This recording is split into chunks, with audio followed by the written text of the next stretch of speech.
In our earlier lectures, we took a look at ideas about myth. We traced back from antiquity all the way up to the present time as in terms of what people thought about myth over vast stretches of time. In this lecture, we're going to turn the clock backwards and move from our present day period into the times that are going to be represented in the mythic stories that we're going to be turning to next. A few time periods are important for us to keep in mind. Now, obviously, is an important one. What's happening in the world today is going to color and influence the way that we appropriate and read these myths, and we want to pay some attention to that. Roman times. Here I picked out the 1st century BCE as classical Rome. So if you hear me referring to classical Rome, I mean Rome during that time period. Rome obviously had a lot of years before and after during which they were top dog in the Mediterranean. But when I talk about classical Rome, I'm going to be referring roughly to 1st century BCE, 1st century CE, roughly in that time period. Another important moment for us is going to be classical Athens, 5th century BCE. So when I say classical Athens, that's what I mean. And then when I say Homeric times, I'm referring to the 8th century BCE. Homer wrote around 750, as best we can tell. So we say 8th century as a general target for what that date's all about. And Homer himself was writing many years after the fact, as you can see from our graph here. He's actually writing nearly 500 years after the topic he is covering, the Trojan War, which, according to the legendary materials, took place right around in the 13th century BCE.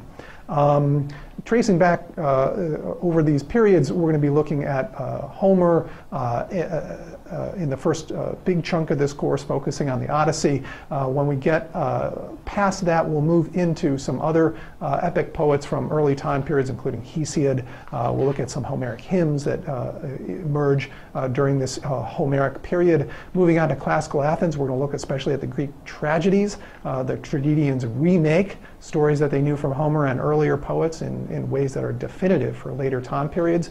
And then when we move into the Romans, we're going to be looking at Virgil and Ovid.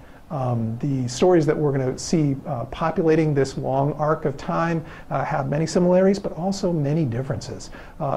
Classical Athens is not the same as Homeric Greece, and Homeric Greece is surely not the same as classical Rome. So we'll keep an eye on all of these particulars as needed. The Trojan War, we go ahead and say, took place in the 13th century BCE. And the reason we go ahead and say that has to do very much with this man. If this course were being taught 150 years ago, assuming there was an internet, the professor at that time would say, well, the Trojan War is a legend. We don't really have any evidence that it actually took place.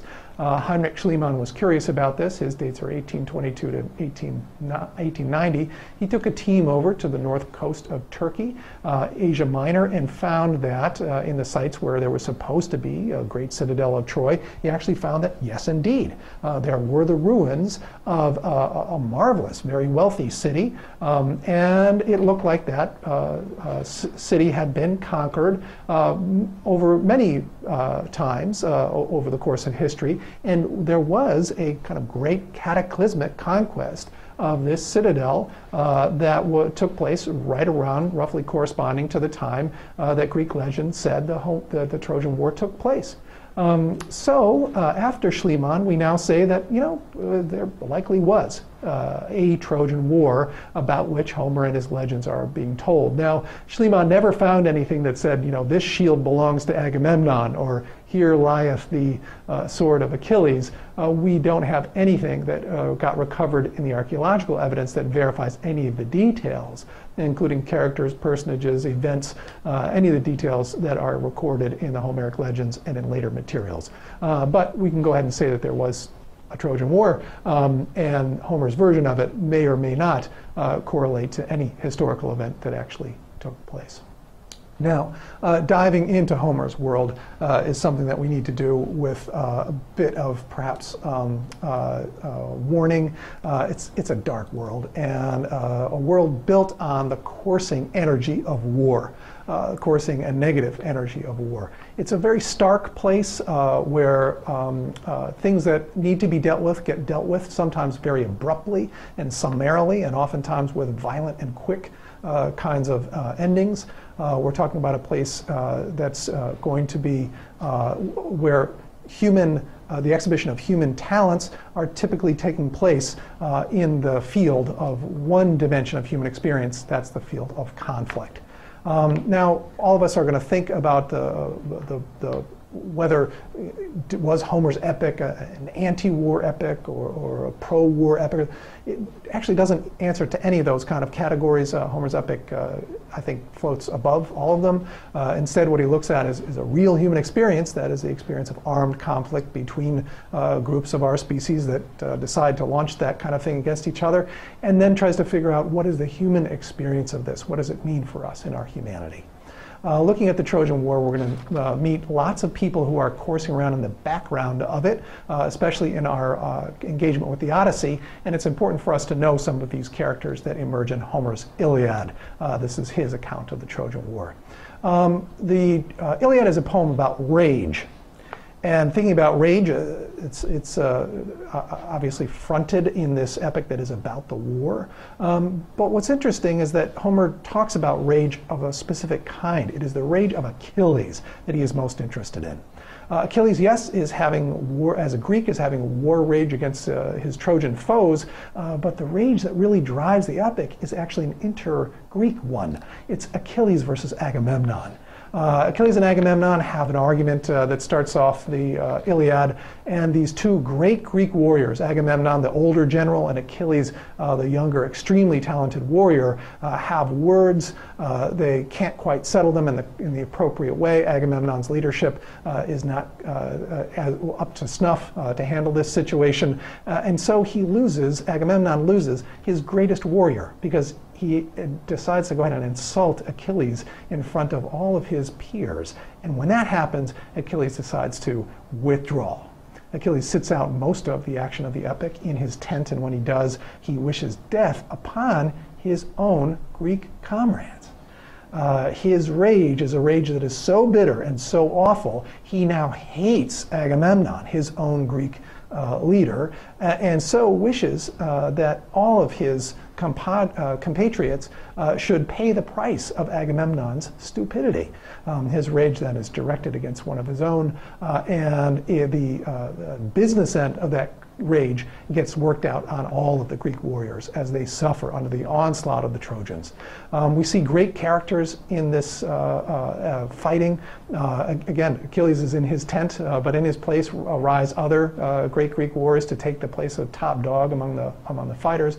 We have people whose names are Ajax, Diomedes on the Greek side. We're going to meet another of these figures called Odysseus pretty soon.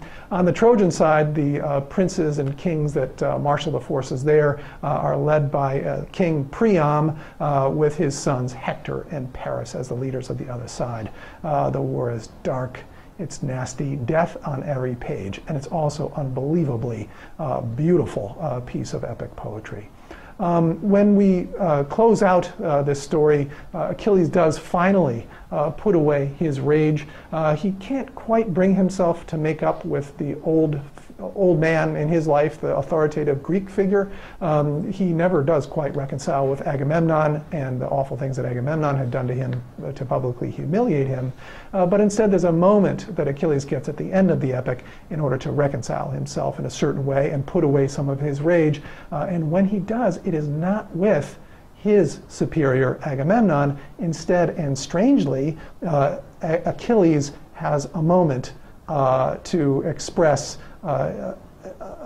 other dimensions of his humanity than his warp spasm war rage with the greatest of the Trojans.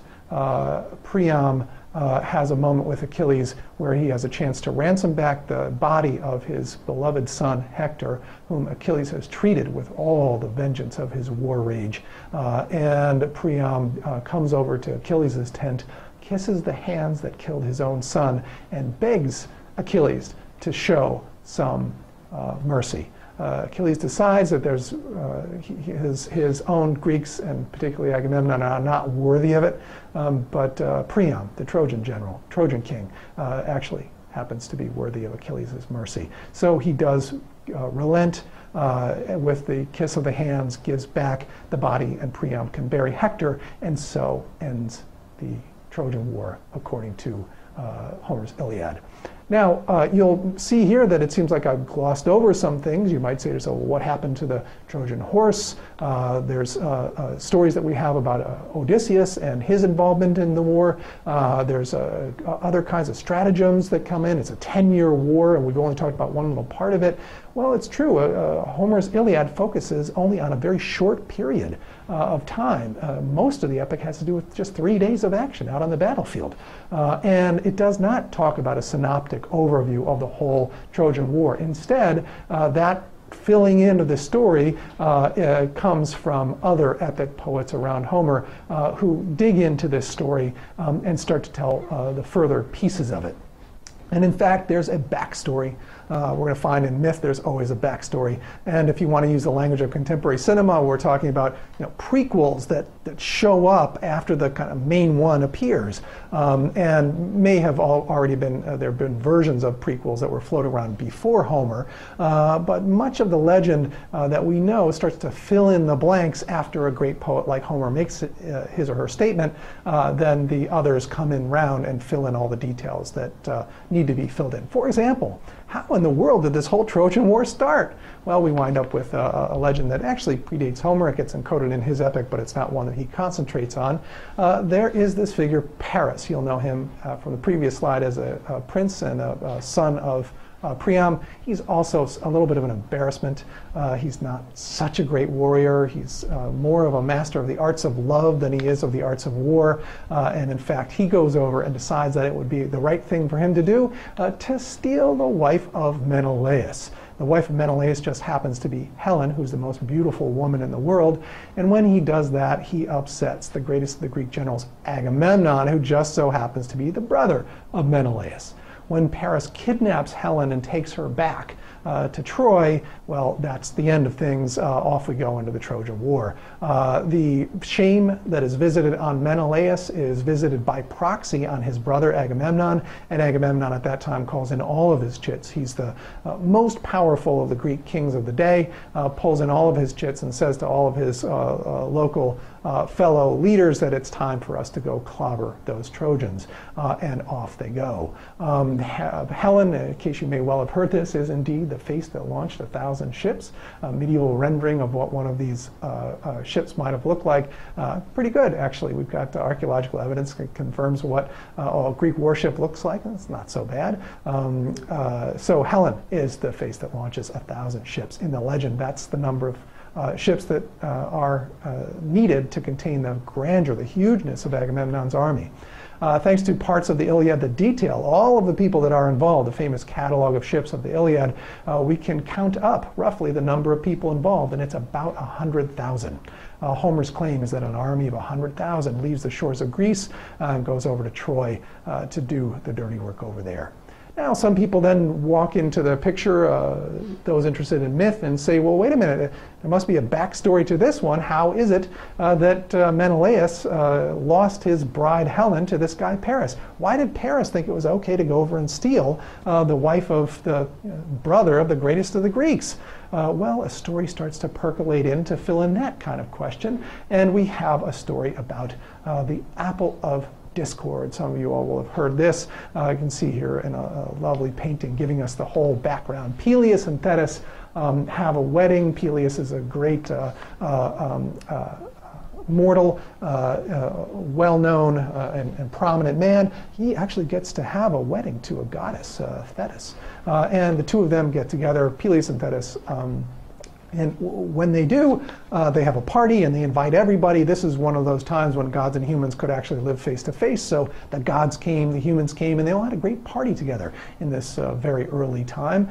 Peleus and Thetis all are invited except this goddess Eris, who is the god of discord, who is upset about not being invited.